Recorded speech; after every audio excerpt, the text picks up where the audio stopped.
Paz do Senhor, meus queridos irmãos. Vamos começar hoje mais um ensino bíblico, mais um estudo em cima do manual da vida, né? Em cima do manual que estão as palavras vivas do Senhor, onde está o começo, onde está o meio e onde está o fim, né, meus irmãos? Então vamos começar o nosso estudo de hoje. Tivemos uma pausa durante algumas semanas, que eu tive uns problemas com o meu computador, né, e não consegui gravar.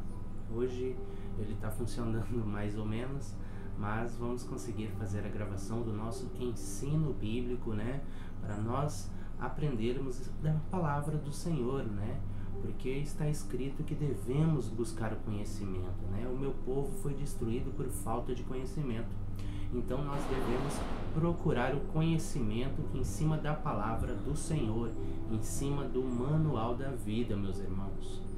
E nós estamos estudando os planos de Deus para Israel em meio à infidelidade da nação, as correções e os ensinos divinos nos períodos dos reis de Israel, né? A lição de hoje é a lição número 7, o ministério de Eliseu, meus irmãos. Mas para todo o início, né, de ensino bíblico, vamos fazer a oração do Pai Nosso, que é aquela oração que o nosso Senhor Jesus Cristo nos ensinou, né? Aquela oração que Ele nos ensinou para que nós, a partir dela, né, pudéssemos ter uma base de como fazer a oração ao nosso Pai, né? A oração do Pai Nosso é da seguinte forma: Pai Nosso que estais no céu, santificado seja o teu nome, venha o teu reino, seja feita a tua vontade, né? Assim na terra como é no céu. Dai-nos hoje o pão nosso de cada dia. Perdoe as nossas dívidas, assim como nós perdoamos os nossos devedores, e não nos deixei cair em tentação, mas livra-nos do mal, porque teu é o reino, o poder e a glória, hoje e para todo sempre. Amém, meus irmãos. A nossa leitura bíblica hoje, meus irmãos, ela está em 2 Reis, né? Capítulo 3, do versículo 9 ao 12, e ela se dá da seguinte forma: E partiram o rei de Israel, o rei de Judá e o rei de Edom, e andaram rodeando com uma marcha de 7 dias, e não havia água para o exército e nem para o gado que o seguia. Então disse o rei de Israel: ó Senhor, chamou esses 3 reis para entregá-los na mão dos moabitas. E disse Jeosafá: não há aqui algum profeta para que consultemos ao Senhor por meio dele, né?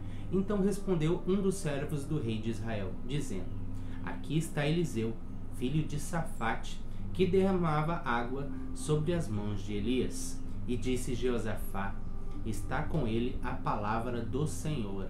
Então o rei de Israel, Jeosafá, o rei de Edom, desceram até ter com ele, né? Foi o rei de Israel, Jeosafá e o rei de Edom, né? E foram falar com Eliseu, meus irmãos.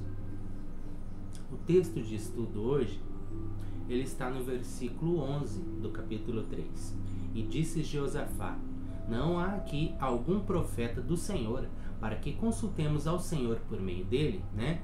Então respondeu um dos servos do rei de Israel, dizendo: aqui está Eliseu, filho de Safate, que derramava água sobre as mãos de Elias, né? Esta verdade, na prática, quer dizer que Deus usou e ainda usa seus servos para realizar milagres. Basta ter fé e confiança no Senhor, que Ele opera maravilhas, né? Sabemos que por meio de Elias, por meio de Eliseu, o Senhor realizou muitos milagres, né, na terra de Israel, né? E mostrou muitas coisas, muitas maravilhas, né? Vemos que o Senhor jogou fogo do céu, né, a pedido de Elias. Vimos que Eliseu também fez muitas coisas, né? Muitos milagres através do poder do Senhor Jesus Cristo, né? E vemos aqui que basta uma coisa para o milagre acontecer. Hoje em dia muitas pessoas procuram igrejas, procuram, né, os templos do Senhor, porque precisam um milagre na sua vida, mas muitas vezes lhe falta fé, né? Falta fé para que esse milagre se cumpra na sua vida. Ele vai lá porque lá tem o pastor fulano, o pastor ciclano, e aquele pastor tem poder, né?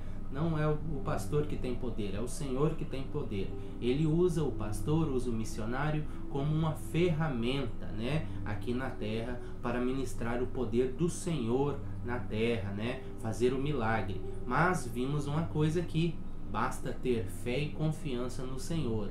O milagre só acontece a partir da nossa fé, né? Nós devemos ter fé e confiança, né? O Senhor, ele faz um milagre, mas nós devemos manifestar a nossa fé, a nossa confiança nele, para que o milagre do Senhor seja derramado em nossas vidas, meus irmãos. Aqui nós vemos que o ministério de Eliseu, ele foi marcado por muitos milagres, né? Neste estudo destacaremos algum destes milagres, né?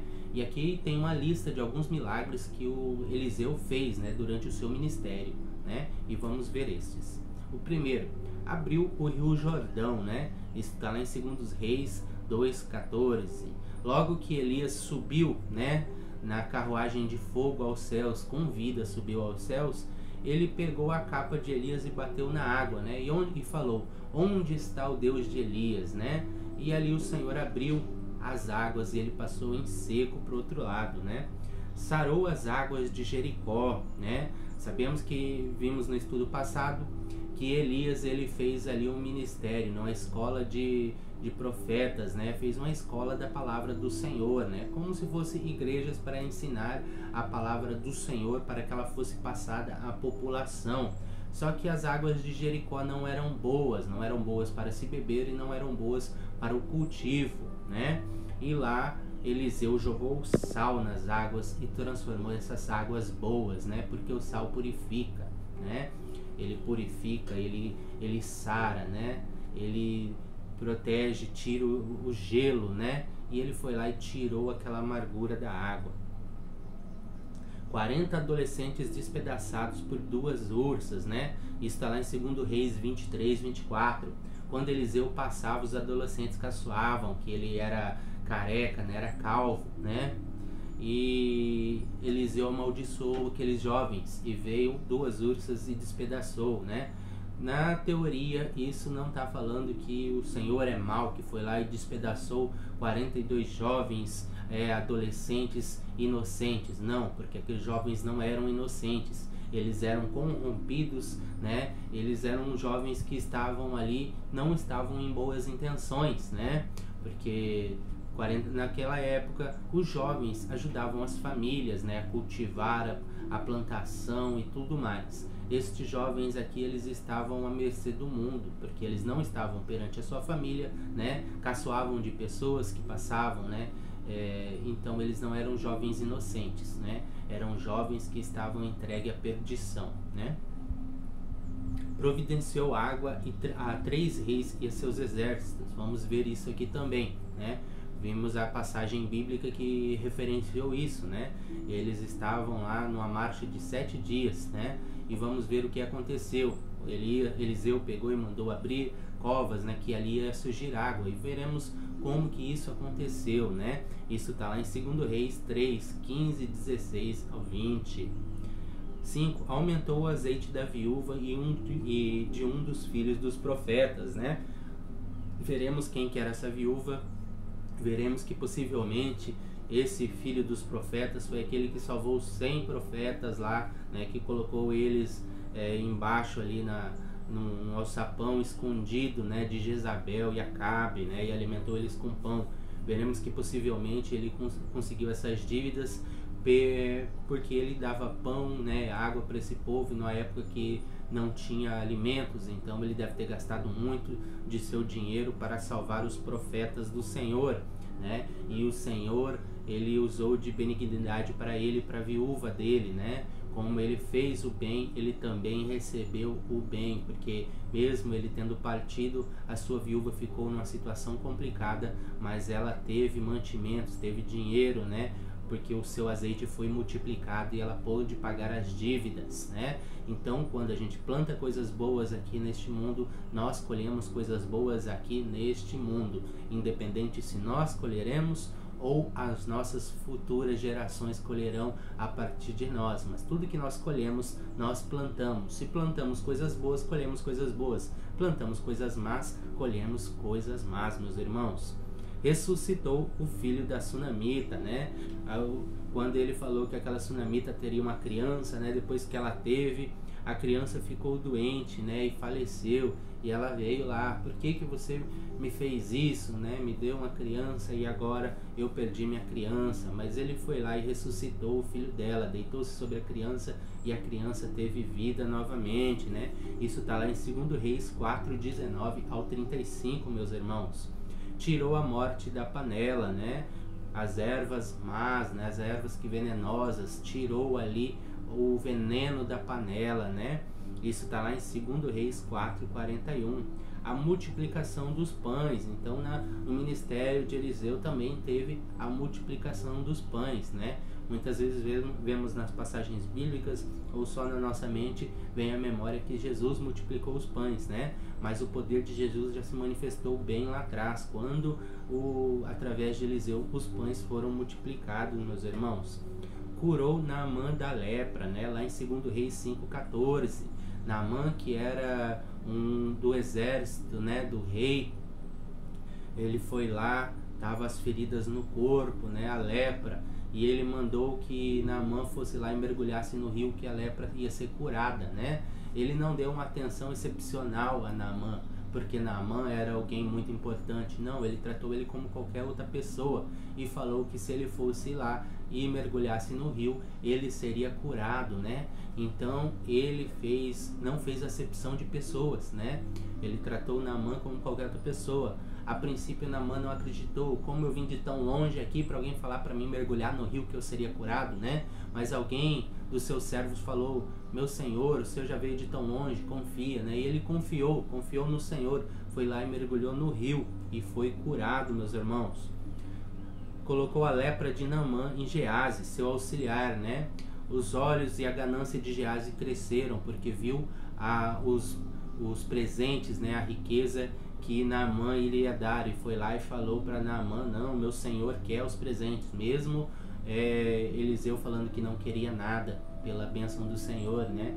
E ele foi lá e pegou os presentes. Então Eliseu colocou a praga que estava sobre Naamã sobre ele, porque a ganância, né? A ganância traz destruição às nossas vidas, meus irmãos. Fez flutuar um machado, né? O machado que caiu no rio, ele fez flutuar sobre as águas, né, meus irmãos? Sabemos que o machado é pesado, é metal, não flutua, né? E ele fez esse machado flutuar, meus irmãos. Cegou os círios, né? Os círios que estavam lá querendo pegar ele, estava tudo ao redor da casa, né? De onde estava ele e o seu servo, né? O jovem. Mas mesmo assim ele foi lá e fez os círios ficarem cegos e levou ele até o rei, né? Devolveu as visões aos sírios, né? Tratou eles bem, né? Mesmo eles tendo ido lá para pegar ele, né? Com o exército, com o batalhão, né? Ele fez eles ficarem cegos, pediu ao Senhor que eles ficassem cegos, eles ficaram cegos. Levou ele e deu pão e água para eles e depois liberou eles para irem para casa, né? Então mostrou o tamanho da compaixão, né? Mesmo eles estando cegos ali à sua frente, não fez mal algum a eles. Pelo contrário, devolveu-lhes a visão e mandou eles irem para casa, meus irmãos. Depois de morto, ressuscitou um defunto, né? Depois que ele estava morto, estava na cova, teve uma invasão lá e o povo correndo para um lado e para cá, estava com o morto caiu sobre a ossada de Eliseu, né? E voltou à vida, meus irmãos. Então, mesmo depois de morto, né? A sua ossada ainda estava abençoada, porque ali passou a presença do Senhor, né? E ele ressuscitou a vida de uma pessoa, mesmo depois de morto, meus irmãos. A personalidade de Eliseu, né, é muito bela quanto à sua rejeição à espetacularização, né? Não fazia o ministério, né, do Senhor virar um espetáculo. Ele não fazia uma festa, né, ali assim para mostrar, fazer o circo, né, na verdade. Ele mostrava o poder do Senhor na sua realidade, que tudo vinha do Senhor. Ele não fazia um espetáculo para parecer que ele era alguém que tinha o poder, mas não, ele falava e deixava explícito que o poder pertencia ao Senhor, né? No caso de Naamã, numa conversa com esse alto oficial do rei, Eliseu trata ele como qualquer outra pessoa, apenas lhe mandando um recado, né? Então ele não criava espetáculo, não se mostrava como alguém importante, né? Ele deixava claro que a importância era do Senhor. Ele só era um canal, né? Um canal, uma ferramenta do Senhor para fazer o seu milagre, né? Já na ressurreição do filho da mulher que havia sido estéril, né, da sunamita, ele se trancou num quarto sozinho, o jovem, né? Deitou-se sobre o... Ele não tentou se promover, se mostrando através das pessoas. Não, ó, eu faço milagre, eu posso isso, eu posso aquilo. Não, ele se trancou dentro do quarto sozinho, né? E ressuscitou o menino sem que ninguém o visse, né? Ele poderia ter usado esse episódio para se transformar no profeta, né? Que todo mundo falasse, não, Eliseu tem o poder, ele pode tudo, né? Não, ele se trancou no quarto e orou ao Senhor, deitou sobre o jovem e lhe devolveu a vida, né?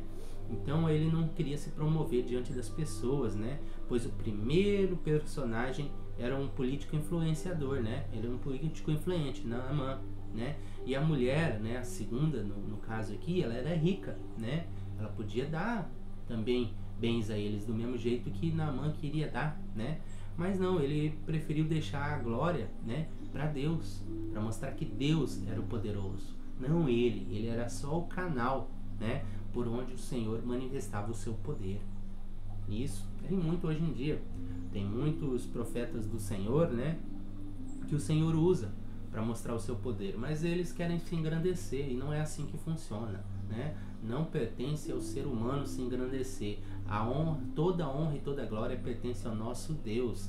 É Ele que pode fazer as coisas, não é a gente que pode. Eu não posso nada, né? Pastor não pode nada, o Senhor pode, né? Nós só devemos ter obediência, devemos ter fidelidade, devemos ter zelo, né?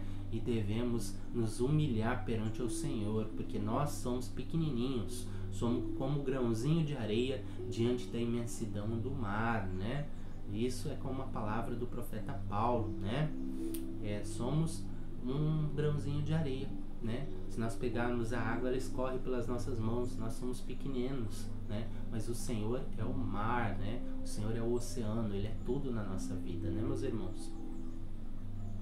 Outras qualidades de Eliseu que ficaram em evidência diante de alguns episódios de sua vida, né? Por exemplo, ele não aceitou presentes em troca do milagre de Naamã, né? Como nós acabamos de falar, ele não quis presente, não quis receber nada, né?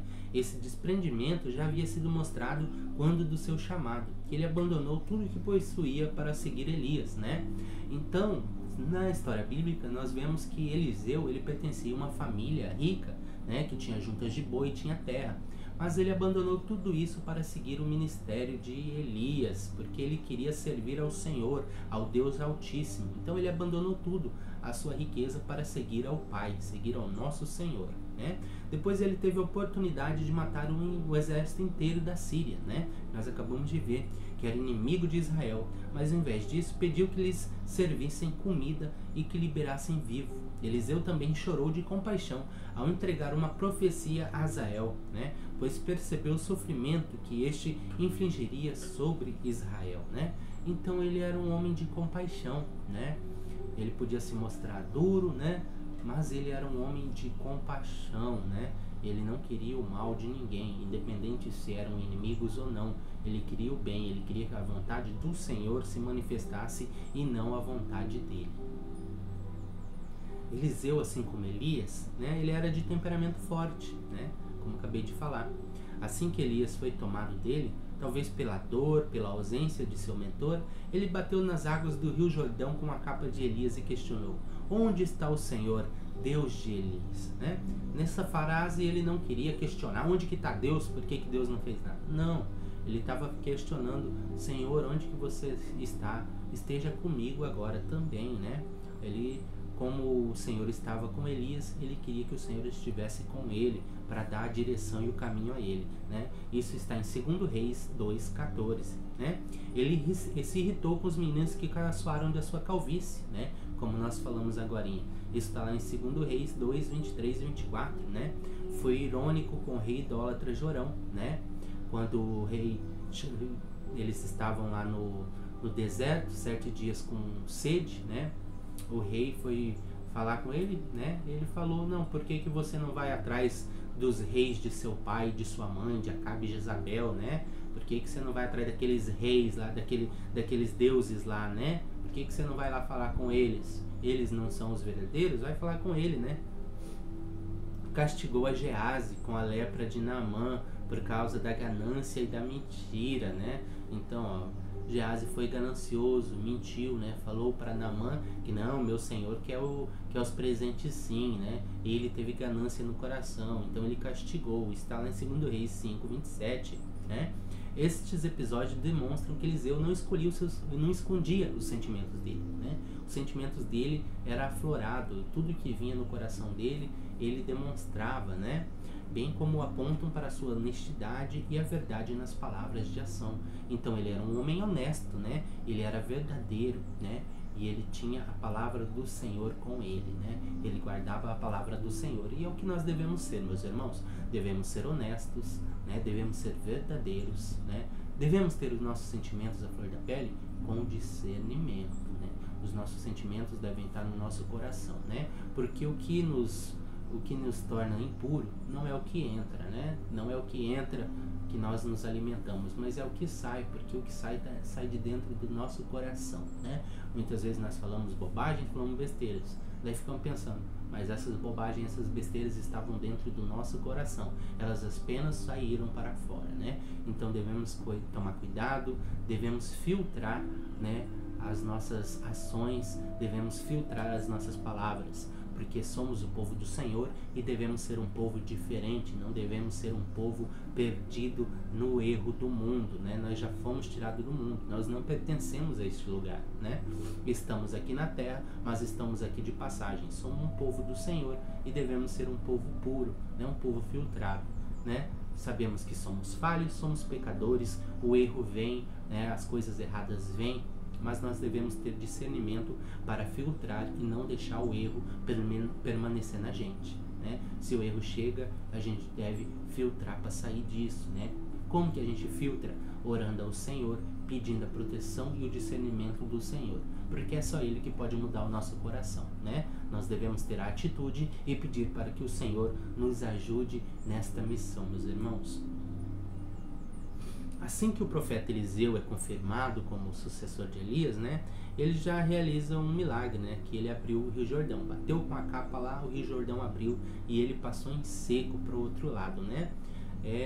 Para a escola de profeta que havia em Jericó, né, o pessoal que estava ali do outro lado, eles eram das escolas de profeta, da escola de profeta que Elias tinha feito, né? E 50 dos filhos do profeta viram esse milagre, né? Que ele bateu na água e passou em seco para o outro lado, né? Mas para que a realidade da sucessão, né, de Eliseu, para comprovar que ele era o sucessor de Elias, tinha que acontecer alguma coisa para que mais pessoas vissem, né?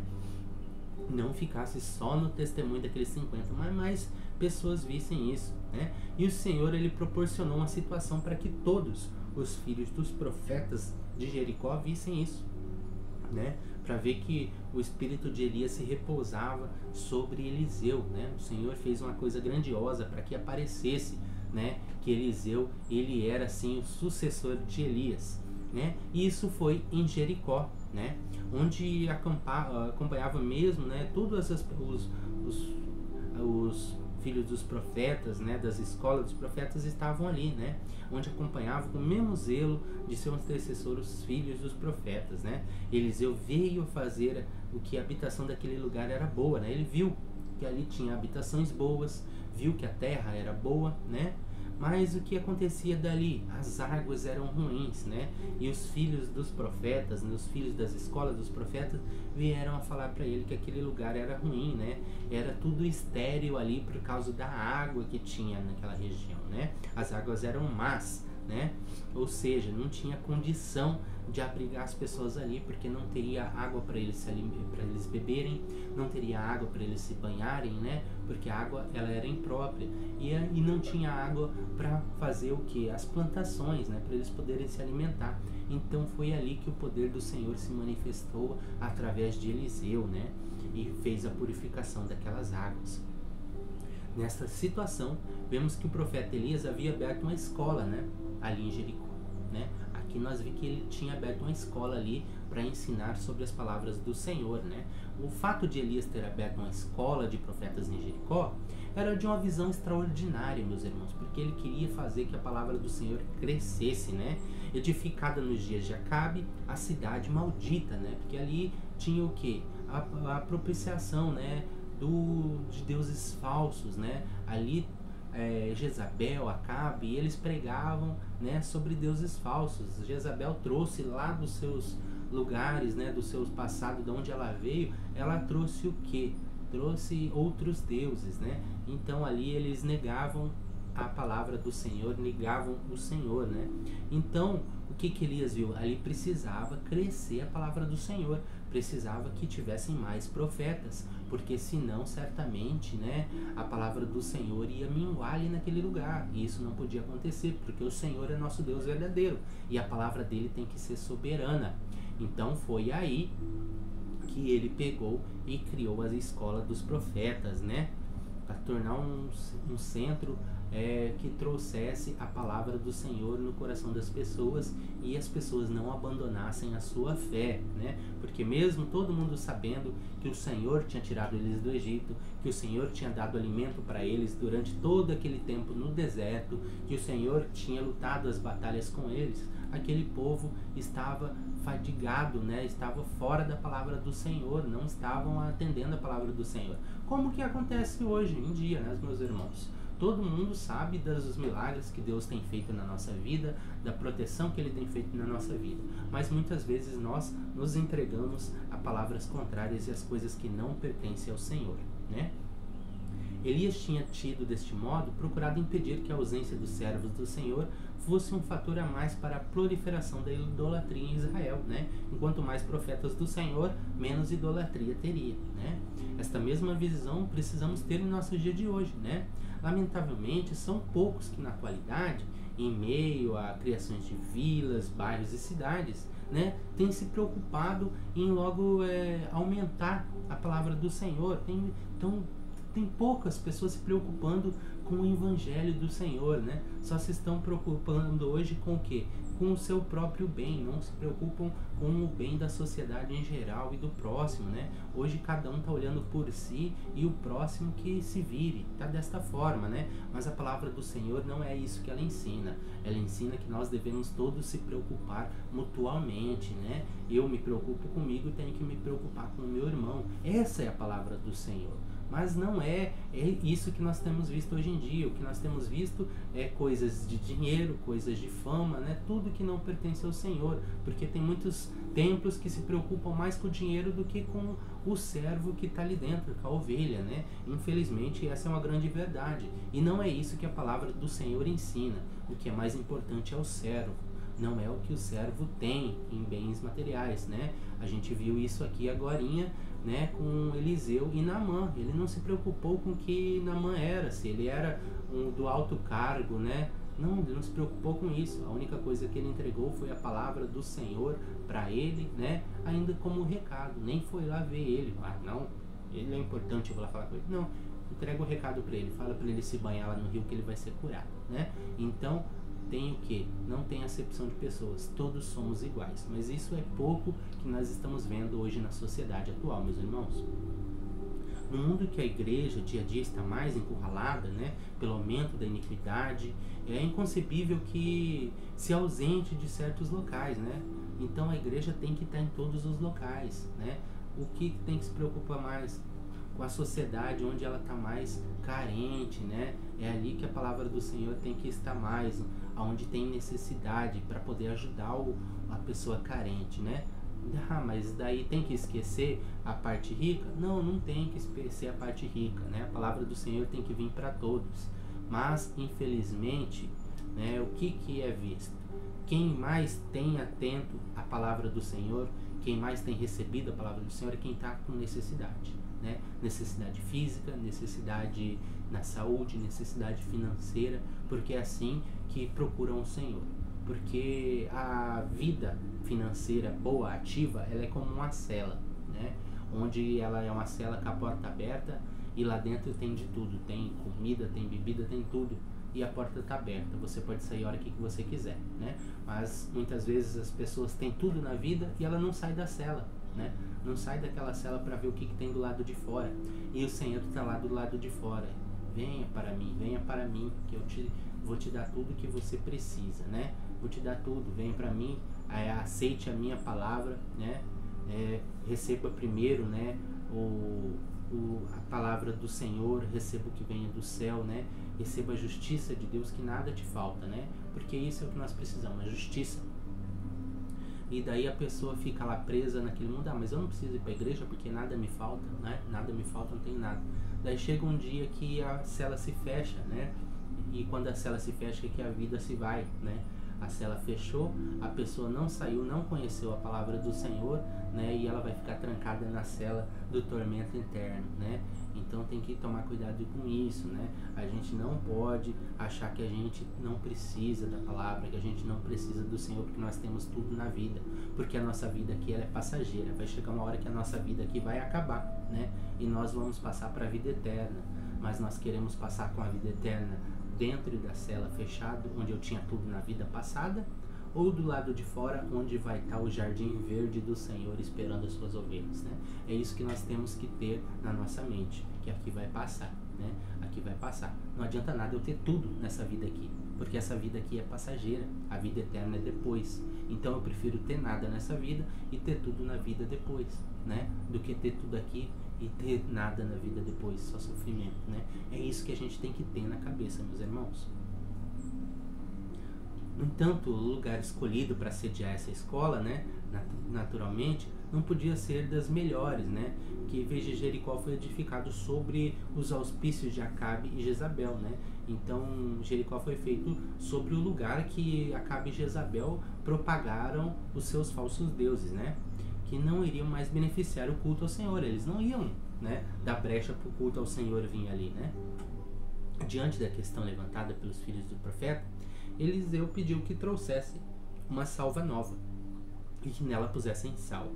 Recebida a salva com sal, o profeta então saiu do manancial das águas e deitou o sal nele, dizendo uma palavra profética a respeito das águas, que foram saradas e não deixando mais a terra estéril, o que se verificou a partir de então, né?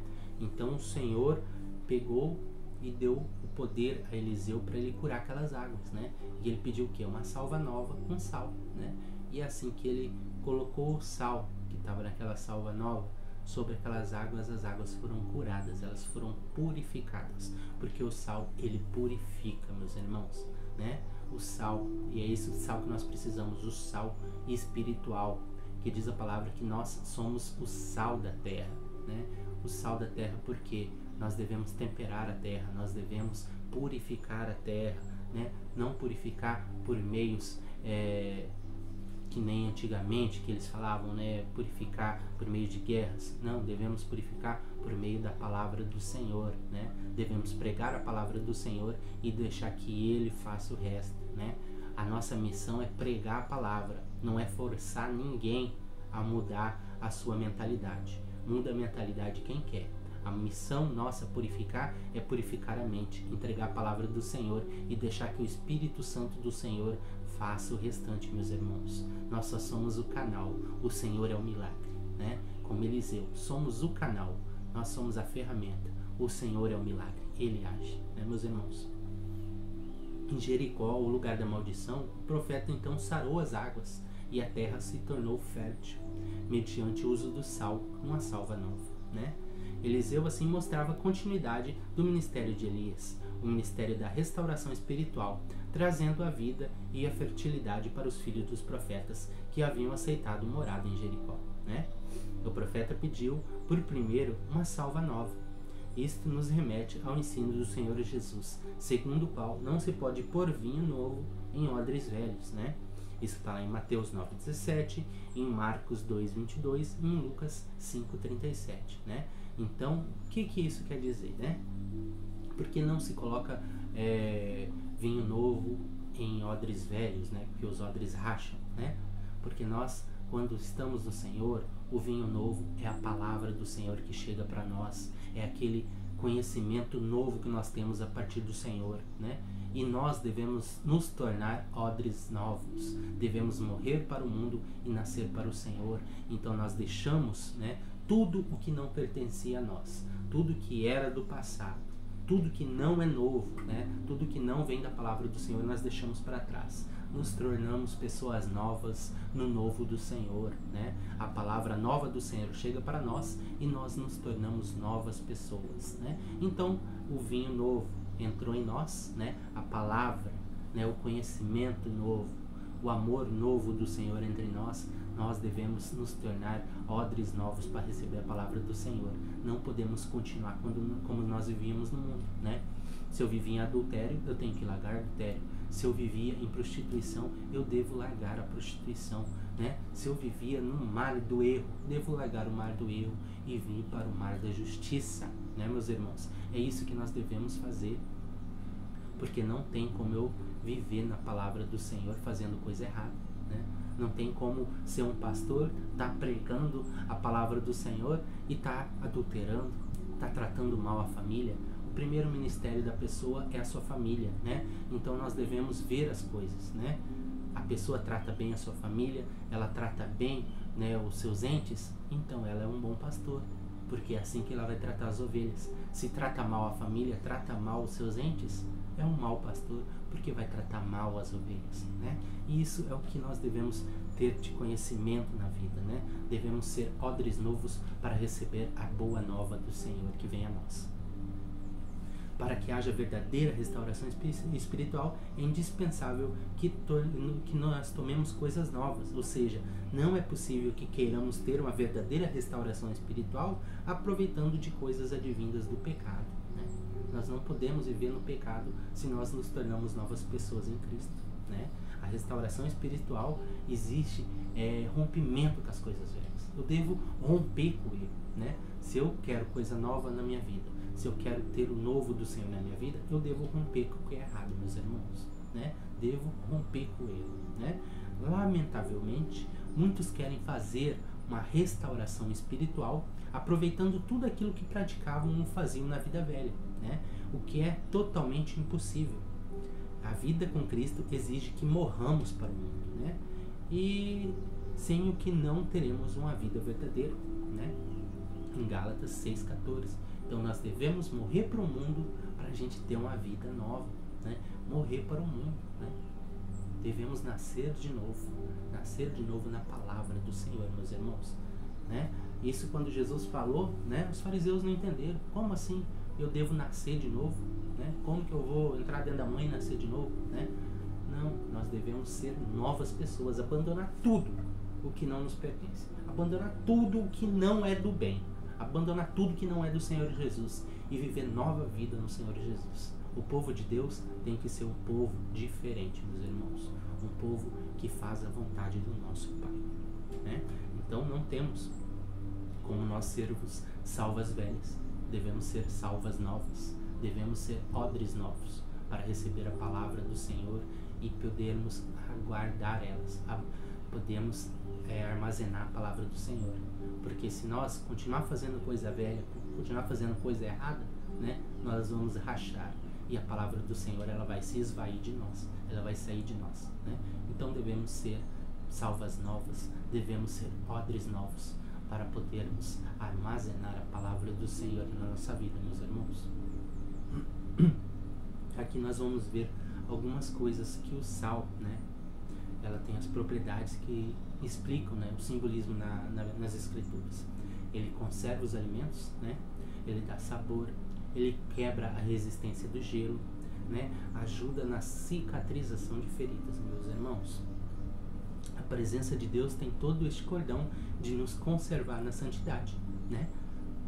Então nós estarmos na presença do Senhor, ele nos conserva na santidade, né? De fazer com que sejamos agentes transformadores do ambiente à nossa volta, né? Então, quando nós estamos na palavra do Senhor, automaticamente nós começamos a transformar todo o ambiente na nossa volta. Nós vivemos diferente, nós nos tornamos diferente e nós nos expressamos diferente, meus irmãos. De evitar que entremos na frieza espiritual, né? Então o sal quebra a resistência do gelo e não deixa a gente entrar na frieza espiritual, né? Se afastar da palavra do Senhor. Não, ele faz nós se grudar mais ali na palavra do Senhor e querer viver naquela palavra do Senhor, né? Nos dá saúde espiritual, ele cura nossas feridas, né? Este é o sal espiritual, é a palavra do Senhor, porque a palavra do Senhor é o sal, né? O sal que nos quebra a resistência do gelo, né? Que nos conserva na santidade, que tira a frieza espiritual da nossa vida e que nos dá saúde espiritual, meus irmãos, reprimindo os males e as condutas que poderiam nos distanciar da palavra divina, né?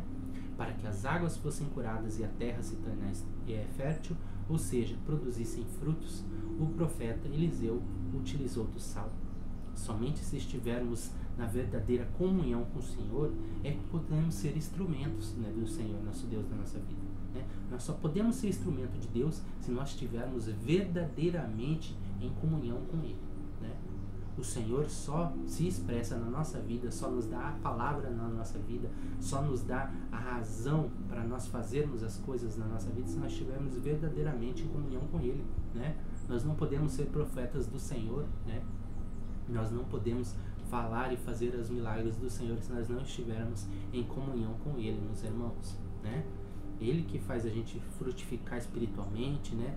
E fazer nós atingir os propósitos conforme a vontade dele, né? Sem salva nova e sem sal, não poderemos jamais nos tornar um lugar de maldição, um lugar de bênção, né? Então, se a gente não se transformar em salva nova, né, e não recebermos o sal que tempera, que é a palavra do Senhor na nossa vida, e armazenar, nós não saímos, né, do lugar de maldição para o lugar de bênção, meus irmãos. Se queremos estarmos no lugar de bênção, sair daquela terra que é infértil e ir para a terra fértil, devemos nos transformar em salvas novas, né, e armazenar esse sal do Senhor e distribuir ele, né? Porque assim nós estaremos em terras férteis, meus irmãos. Eliseu voltaria a aparecer, né, no cenário de Israel, na guerra entre Israel e que é Edom e Judá, né? Esses três reis, eles estavam contra Moab, né, contra os moabitas. Já no reinado lá de Jorão, né, irmão de Acasias, né, que era o filho de Acabe. Foi Acabe, daí Acasias reinou 2 anos, morreu, e daí virou Jorão, né? Que havia subido ao trono diante da morte de Acasias, né? Conforme fora profetizado por Elias, lá em 2 Reis 1, 17, 18, né? Apesar de ser um rei ímpio, tinha um pouco mais de temor ao Senhor do que o seu irmão Acasias, né? Tanto que, assim que subiu ao trono, retirou a estátua de Baal que Acabe fizera. Está lá em 2 Reis 3:2, conquanto tinha mantido intacto o culto aos bezerros de ouro, implantados por Jeroboão, né? Em 2 Reis 3:3, né? Então, isso acontece, tem uma coisa aqui que eu vou explicar, né? Jeroboão, o Senhor fez uma promessa na vida dele, né? Fez uma promessa na vida dele que daria para ele, né, o reinado eterno de família também, né? Se seguisse os caminhos do Senhor e a sua vontade, né? Só que Jeroboão não fez. Então, muitas vezes, o Senhor, ele dá, né, o milagre na nossa vida, dá as bênçãos na nossa vida, e ele só quer o quê? Que nós obedeçamos, né, e façamos a vontade dele, né? Mas nós muitas vezes não fazemos, meus irmãos, né? E o que era bênção se torna em maldição. Então, se o Senhor dá a bênção na nossa vida, vamos seguir firmes e corretamente conforme a vontade dele, para a bênção não se tornar em maldição, tá bom, meus irmãos? Tudo indica que foi precipitado, né, em sua investida contra Moab, né? Tanto que quando os 3 exércitos iniciaram sua marcha, né, de 7 dias, após de 7 dias de caminhada, houve falta d'água. Então eles tiveram a ideia de fazer a marcha contra os moabitas, né? Mas não pensaram direito, eles não planejaram direito. Depois de 7 dias faltou água, né? Não levaram água suficiente para eles e os animais, né? Josafá, porém, era um rei temente ao Senhor, né? Então, ó como que é a bênção de quando a gente teme ao Senhor, né? Se a gente teme ao Senhor, né, ele nos escuta, né? Não se desesperou, ao contrário de Jorão. Perguntou se ali não havia algum profeta do Senhor que pudesse ser consultado. E um dos reis de Israel, então, anunciou, um dos servos do rei de Israel, né, de Jorão, anunciou que ali no meio do exército estava Eliseu, né, identificado como um servo de Elias. Isso lá em 2 Reis 3:11. Eliseu fora anonimamente entre os soldados, né? Então ele foi escondido ali no meio dos soldados, não falou para ninguém quem que ele era, né? Daqueles três exércitos, ele estava ali no meio, né? Certamente por orientação de Deus. Deus falou para ele ir lá no meio, porque ali o Senhor ia manifestar o poder de alguma forma e ele devia estar lá no meio, né? Então muitas vezes o Senhor manda nós entrar no meio de lugares, no meio de batalhas que nós não sabemos o porquê, né? Muitas coisas estão acontecendo ao nosso redor e não sabe porquê, né? Mas nós devemos ter confiança porque tudo é plano do Senhor, né? Ele não sabia o que iria acontecer, mas o fato é que, obediente à voz do Senhor, né, ele estava pronto e preparado para ser um instrumento de Deus no momento da dificuldade, né? Então ele não sabia o que ia acontecer, mas ele estava pronto, porque ele confiava no Senhor, né? E é isso que falta muito hoje para nós. O Senhor fala para nós que nós devemos fazer alguma coisa e nós não confiamos, né? Nós não confiamos e por isso nós não fazemos. E esquecemos que a vontade do Senhor é soberana, né? O Senhor é soberano, Ele é o Deus de tudo. É o Deus de ontem, de hoje e de sempre, né? Tudo pertence a Ele, tudo é para Ele, né? Então, se Ele falar para a gente fazer alguma coisa, faça, porque o plano dele é soberano, meus irmãos. Se Ele falar na sua vida para você fazer alguma coisa, faça. Não pergunta por quê, somente faça. Porque o plano dele é melhor do que o meu, é melhor do que o seu, meus irmãos. Se quisermos ser instrumentos de Deus no combate da apostasia, né, no combate da falta da fé das pessoas, na restauração espiritual de muito que os cristãos se dizem ser, é imprescindível que estejamos prontos, né, e preparados para sermos usados na mão de Deus, o que significa ir com a multidão que está caminhando para a perdição. Compreendemos bem, Eliseu estava no meio dos soldados, mas não era um deles, né? Então, nós estamos no mundo, né? Mas não somos do mundo, né? Vemos muitas coisas acontecer aí, mas isso não nos pertence. Nós estamos próximos, mas não devemos fazer igual, né? Tem gente muitas vezes dentro da igreja, fazendo o que é errado, né? Enchendo a cara de cachaça, né?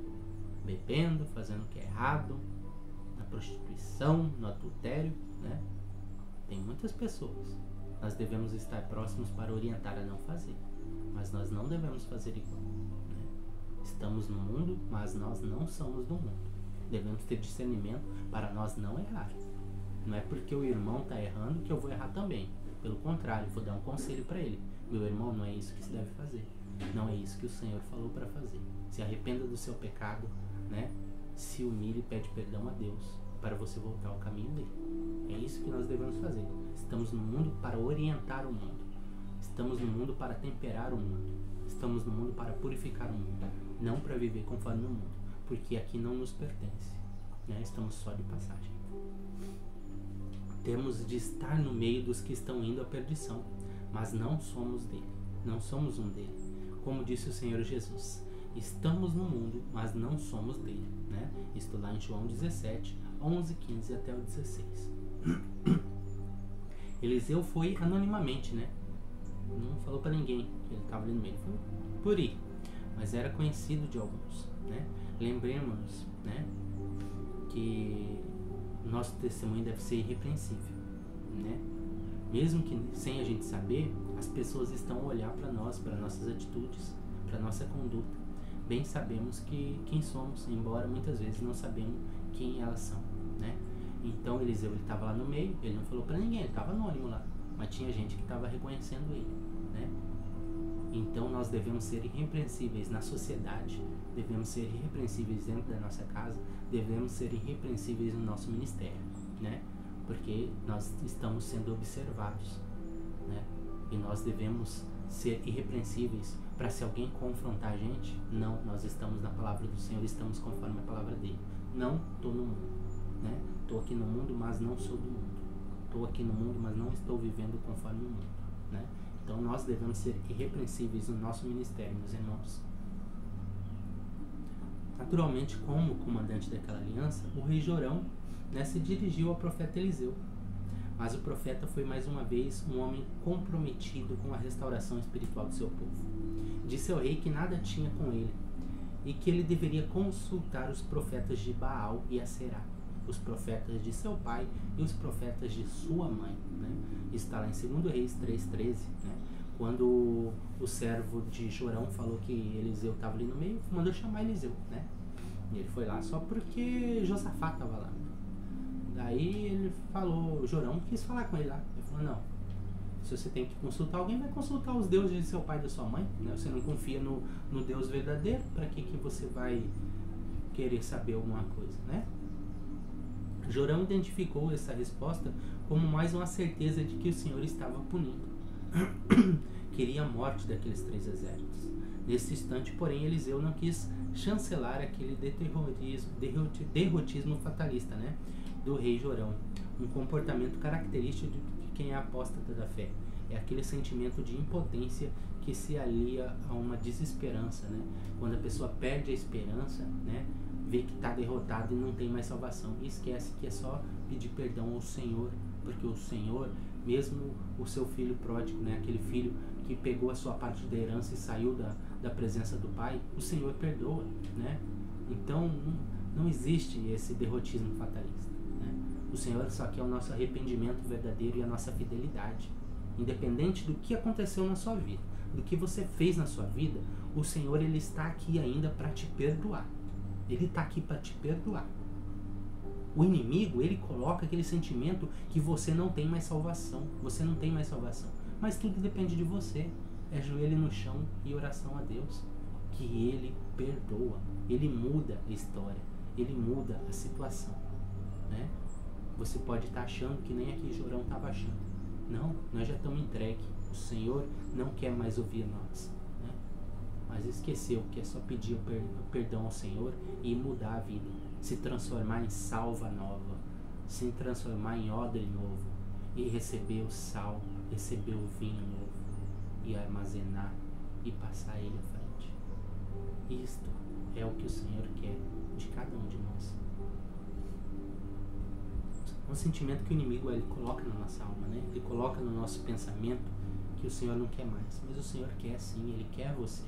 Ele quer te salvar, né? O inimigo coloca na sua mente que o Senhor não quer mais salvar você. Mas o Senhor, Ele quer salvar, né?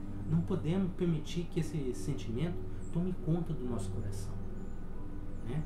Não podemos permitir que esse sentimento tome e faça a gente tropeçar ainda mais, né? Nós devemos confiar no Senhor. Nossa missão é dar esperança, né, a estas pessoas que estão sofrendo. É eu ter esperança e passar mais esperança ao próximo. Assim como eu estava numa situação terrível que só o Senhor podia tirar, Ele me tirou. E Ele também pode tirar você. Ele pode dar um destino novo a você. Pode dar uma história nova para você, meu irmão. Eliseu, ele repetiu as mesmas palavras de Elias, né? Vive o Senhor dos Exércitos, em cuja presença estou. Disse que a respeito de Josafá, rei de Judá, é que este estava olhando e vendo Jorão, né? Deus era Deus de vida, Deus de esperança, Deus do livramento. E isto o profeta diz em convicção que provaria ao rei de Israel, né? Então Deus é um Deus de vida, é um Deus de esperança, é um Deus de livramento. Esse é o Deus que eu sirvo. É um Deus que te dá vida. É um Deus que te dá esperança. É um Deus que te dá livramento. Confia. Confie que esse é o Deus. Esse é o Deus que existe. Esse é o Deus único. É o Deus que salva, o Deus que cura, né? Deus, ele exercitou a sua fé, né? Ele falou da verdade, né? Ele teve confiança. Ele atribuiu ao Senhor o zelo. Confiou no Senhor. Ele não sabia o que ia acontecer, mas ele confiava e sabia que o Senhor poderia mudar aquela situação, né? Até aquele momento ali ele não tinha, né, a visão do que ia acontecer, mas ele confiava. Então eu não tenho conhecimento do que vai acontecer na minha vida amanhã. Eu não tenho conhecimento do que vai acontecer daqui meia hora. Eu só confio. E é isso que você tem que fazer. Confiar, meu irmão. Então Eliseu nos ensinou algo aqui, ó, né? É necessário que invoquemos a presença do Senhor, que busquemos a sua presença para termos orientação e direção em nossa vida, né? Então o que ele pediu ali, né? Que trouxessem alguém ali para tocar, né? Que ele ia conversar com o Senhor, né? E nós temos buscado ao Senhor? Nós queremos o mover do Senhor na nossa vida. Queremos, eu quero, todo mundo quer o mover do Senhor na nossa vida. Mas você está buscando o Senhor? Ou você está só fazendo o mínimo possível? O mínimo não é o necessário, né? O necessário é muito mais do que o mínimo, porque nós somos servos e Ele é o Rei. Como que nós nos apresentamos na frente do Rei? Só com, opa Senhor, eu estou precisando, me ajuda, obrigado? Ou eu converso verdadeiramente com o Senhor e falo tudo o que está acontecendo na minha vida, expresso tudo o que acontece verdadeiramente na minha vida e peço a proteção dEle, né? É isso que tem que acontecer, meus irmãos. Procurar mais o Senhor, né? Tá faltando avivamento na minha vida, tá faltando avivamento na igreja. As igrejas hoje em dia está se tornando só um lugar de reunião, não está se tornando um lugar de louvor, de engrandecer o nome do Senhor, né? Não está se tornando um lugar de restauração espiritual. Parece que é um lugar, muitas igrejas, um lugar de reunião de palavras vazias, né? De palavras vazias, palavras enfeitadas, palavras bonitas, mas não a palavra do Senhor, né?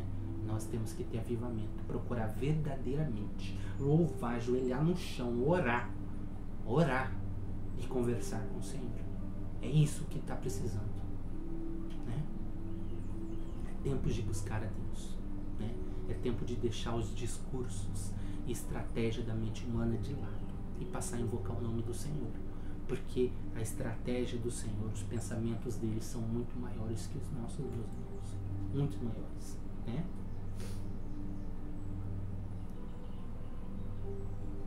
Então nós vemos aqui, ó, quando o tangedor começou a tanger seu instrumento e Eliseu começou a invocar o nome do Senhor, né?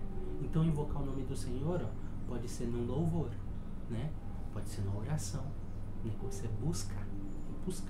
Então o tangedor começou a tanger o instrumento e Elias começou a invocar, adorando e louvando a Deus, né? Ele começou a adorar e louvar. Tá vendo, irmãos? A mão do Senhor veio sobre o profeta, né?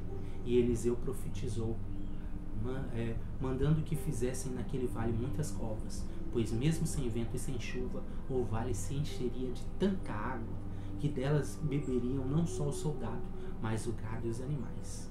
E como se isto fosse pouco, também os moabitas seriam entregues nas mãos dos exércitos, né? Dos 3 exércitos. Isso está lá em 2 Reis 3, 5, do 3, 15 ao 19, né? Então ele começou a adorar o Senhor e a mão do Senhor veio, né? Então a mão do Senhor vem se nós adoramos a Ele, se nós buscamos a Ele. Você está precisando nesse instante que a mão do Senhor venha na sua vida? Começa a louvar, começa a buscar. Começa a louvar, começa a buscar que o Senhor vem, a mão dele vem sobre a tua vida. Mas você tem que buscar, você tem que procurar, meus irmãos. Assim como Eliseu profetizou, né? Porque a profecia vem na nossa vida, mas nós temos que acreditar. O exército acreditou, foi lá e cavocou. Não adiantava nada, né? Imagina, olha pro céu, tá cheio de estrela. Mas ele mandou cavocar, não tem vento de chuva, não tem nada. Ele mandou cavocar. Eu cavoco ou não cavoco? O Senhor manda você cavocar, não tem chuva, não tem vento de chuva, só tem estrela no céu. Você cavocaria ou você não cavocaria? A palavra do Senhor veio, você faria ou você não faria? O Senhor mandou você fazer, é para você fazer ou não é para você fazer? É conforme a sua mente ou é conforme a mente do Senhor? Aquele povo fez, aquele povo cavou, aquele exército cavou as covas. E como o Senhor falou, na manhã seguinte veio água e encheu tudo ali, meus irmãos, né? E aquela água não serviu só para o exército, mas serviu para os animais também. Meus irmãos. E os exércitos dos moabitas olhou lá de cima, né? E viram aquela água lá, mas resplandecia vermelho como se fosse sangue. E eles acharam que os exércitos entre eles acabaram se matando. E o Senhor falou que haveria água para os exércitos e para os animais. E não só isso, entregaria os moabitas na mão deles. Aqueles moabitas deixou tudo, as espadas, deixou tudo, as armas para trás e correram. Vamos lá pegar os despojos daquela guerra. Vamos lá pegar o que eles deixaram. E todo mundo se matou, não sobrou ninguém lá, o sangue relampeando lá. e correram lá. E não era água. E eles chegaram sem arma nenhuma lá para enfrentar uma guerra. E ali os exércitos derrotaram os moabitas, meus irmãos. Então, quando o Senhor falar um milagre na tua vida, confia e faz, né? Se Ele falar que é para você cavar, se é para você fazer, faça. Porque aquele povo cavou e o Senhor deu água. E não só isso, porque a água era o menor das coisas ali. O maior era enfrentar um exército. E o Senhor deu água para eles e ainda deu o exército inteiro na mão deles, né?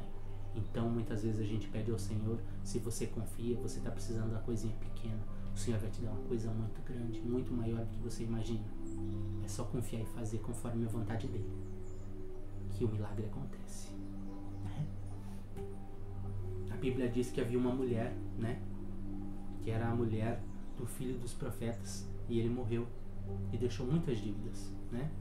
Uma mulher das mulheres dos filhos do profeta chamou Eliseu dizendo: meu marido, teu servo, morreu, e tu sabes que o teu servo temia o Senhor, e veio o credor para levar os seus 2 filhos para serem servos, né? Isso está lá em 2 Reis 4:1, né? Na tradição judaica diz que os filhos dos profetas eram Obadias, né? O mordomo do rei Acabe, que teria contraído dívidas, né? Quando a longo prazo, né, teve aquela seca em Israel, né, que Elias tinha falado que haveria seca, que não haveria chuva, né, ele sustentou 100 profetas escondidos com pão e água durante muito tempo, porque Jezabel queria matar todos os profetas, e ele certamente contraiu essa dívida durante esse tempo, né? E a dívida aqui era do marido dela, né? E essa mulher, ela veio para pedir ajuda de Eliseu. Ela não veio para julgar, né? Ela não veio para julgar, para falar que o marido tinha deixado as dívidas e ela não tinha nada a ver com aquilo. Ela veio para pedir ajuda, né? E ela falou que ele era o servo temente ao Senhor, né? E a gente vê aqui que ele deixou uma dívida, mas isso não o tornava, né, uma pessoa errada, uma pessoa imprópria, impura, né? Ele deixou uma dívida fazendo o bem, né? Só que certamente a gente tem que ver uma coisa, né? Nós devemos cuidar da nossa vida para nós não deixarmos dívidas, porque alguém será cobrado dessa dívida, né? Que nem Obadias aqui, ele deixou a dívida para sua mulher, né? E os credores queriam levar os filhos delas, né? Naquela época, naquele tempo, isso não era contra a lei, porque se você devesse, o credor podia pegar seus filhos como servos, né? Os israelitas podiam ser servos, né? Só que podiam servir durante no máximo 7 anos, até o ano da libertação. Chegasse o ano da libertação, eles deveriam ser devolvidos, né? E ela, então, os credores querer pegar os filhos dela não era errado, né? Mas ela procurou Eliseu não para consternar a lei, não para falar que isso era errado. Ela foi para pedir ajuda, né?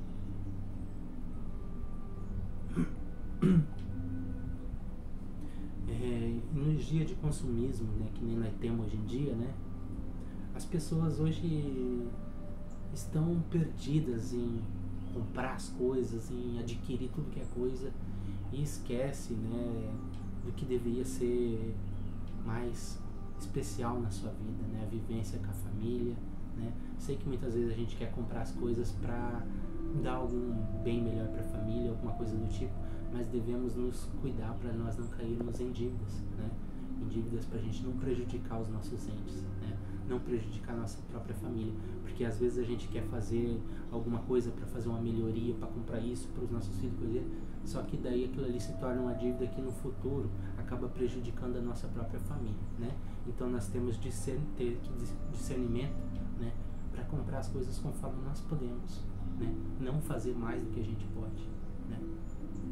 Ter discernimento para fazer o correto e não ficar gastando mais do que a gente pode, né? Então aqui a gente vê que é importante ver que ela veio até Eliseu não para denunciar a injustiça, né? Mas para pedir compaixão do profeta, da orientação, né?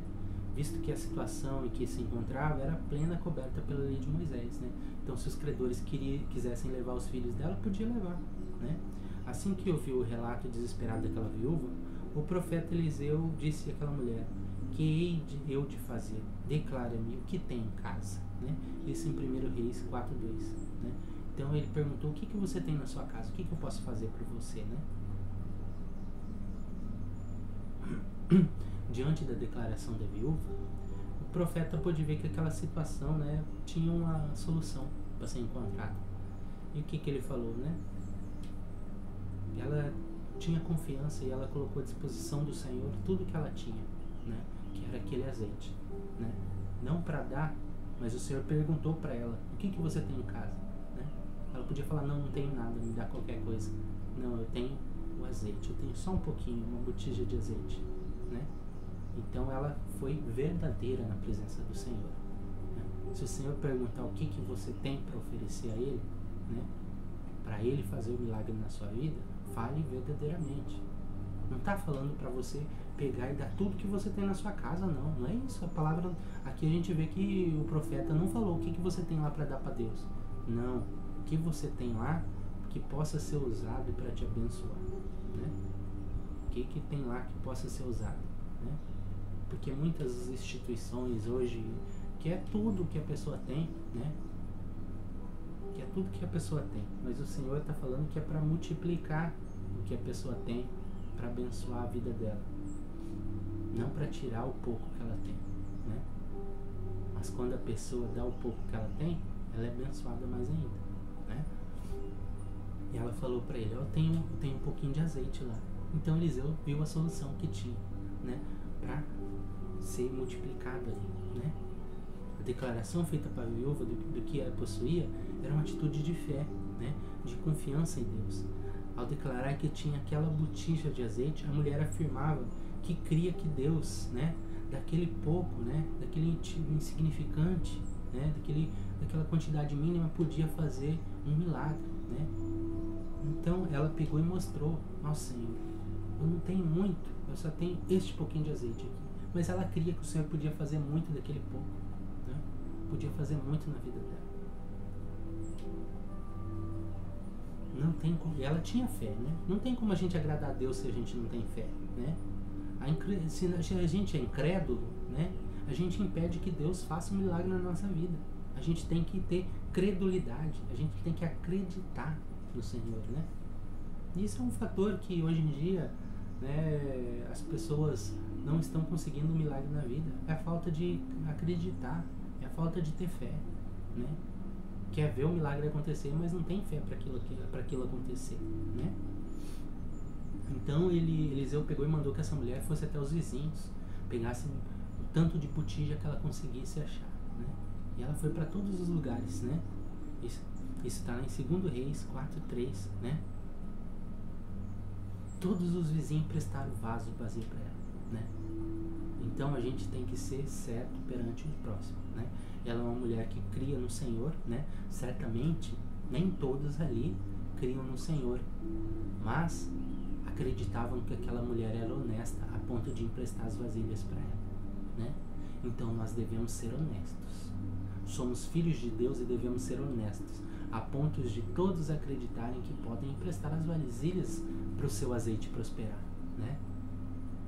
Porque como que nós vamos ser um povo de Deus, um povo que crê, um povo que vai pregar a palavra, se as pessoas olham pra gente e falam: não sei não, hein? Daí se eu emprestar para ele é capaz de nunca mais voltar. Mas não, essa mulher, ela era uma mulher, né, que mostrava e demonstrava, né, que podia ter confiança nela. Então todos emprestaram, né? Como diz o apóstolo Paulo, nosso viver deve ser honestos entre os gentios, né? Então nós devemos ser honestos entre os gentios, entre os que creem e os que não creem. Devemos ser honestos, né? Não usar da palavra: eu sou crente, sou crente, fala que é crente e faz fazer coisa errada. Não, deve ser crente e fazer a coisa certa, né? Para que naquilo em que falam mal de vós, como de malfeitores, glorifiquem a Deus no dia da visitação, pelas boas obras que em vós se observam, né? Então devemos fazer boas obras para as pessoas verem pureza em nós e a presença do Senhor, né?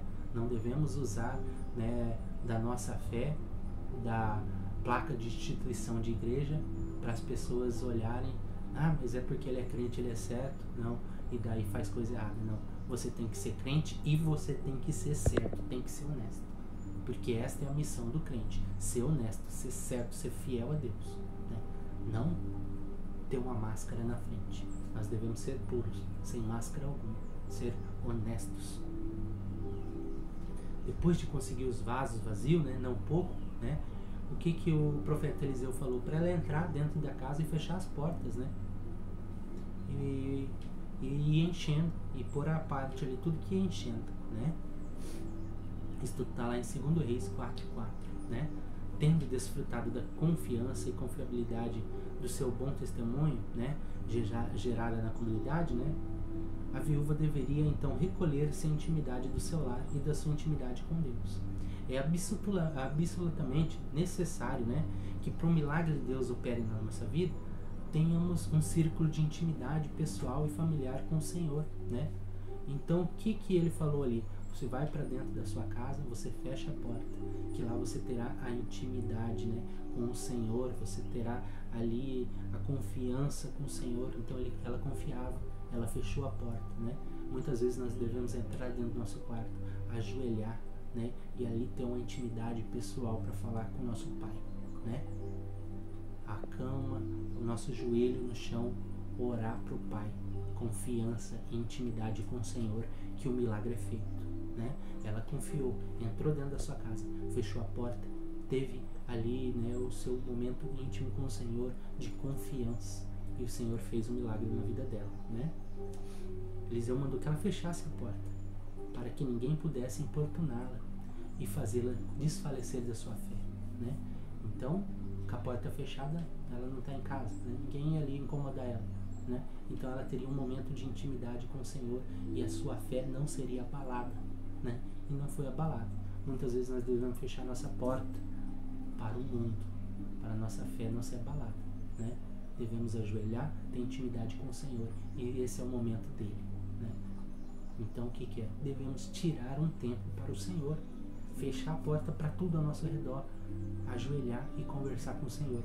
Devemos ter um momento de intimidade para com o Pai, e nós não devemos perder disso de forma alguma, meus irmãos.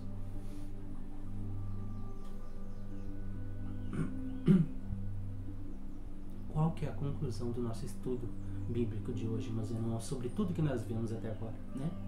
Por isso, vendo as características de Elias e Eliseu, homens sujeitos às mesmas paixões que nós, mas que num período de apostasia extrema, aceitaram uma chamada divina e impediram que os povos se perdessem totalmente, mantendo a vida a esperança messiânica, né? Esperança no Messias, e dando um novo norte ao ofício profético, que passou a ser um elemento de manutenção e de um remanescente fiel, que mantivesse a identidade do povo de Israel até a chegada do Messias. Em nossos dias, o Senhor também está a chamar Elias e Eliseus, que venham a combater a apostasia espiritual e manter a um remanescente fiel que possa aguardar o Messias, que virá buscar a sua igreja antes do juízo que virá sobre a terra, né? Glória ao Senhor. Então o Senhor está procurando Elias e Eliseus, homens que acreditam e confiam nele e fazem só conforme a vontade dele, que não querem crescer pessoalmente, né? Mas sim crescer espiritualmente na presença do Pai. Não demonstrar a sua grandeza, mas demonstrar a grandeza do Pai, né? O Senhor está procurando mais Eliseus, está procurando mais Elias, né?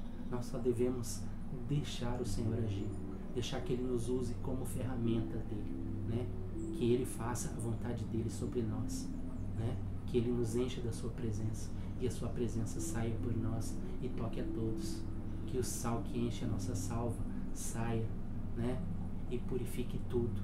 Que o vinho venha e entre e se armazene nos odres, né? E seja dado ao próximo, né? É isso que o Senhor procura, meu irmão. Convido você para uma oração nesse instante, né? Falar com o Senhor para que Ele abençoe a sua casa, abençoe o seu lar, agradecer por esse ensino bíblico, por todas as bênçãos que o Senhor tem colocado na nossa vida. Meu Senhor glorioso e poderoso, eu lhe agradeço, Senhor, por esse dia, por esse ensino bíblico. Peço que esse ensino bíblico chegue, meu Pai, a cada lugar que ele deve chegar, a cada coração, a cada irmão. Abençoe, meu Pai, onde esse ensino passar, meu Pai. Toque nas vidas, toque nas famílias, proteja-nos, meu Pai. Livre-nos de todo o mal e toda obra maligna. Cuide de cada família, porque o Senhor conhece a necessidade de cada um. E eu peço, Senhor, abençoe e proteja cada um, e que cada um esteja na Tua presença, hoje e para todo sempre. Glória seja dada ao Senhor, hoje e para todo sempre. Amém.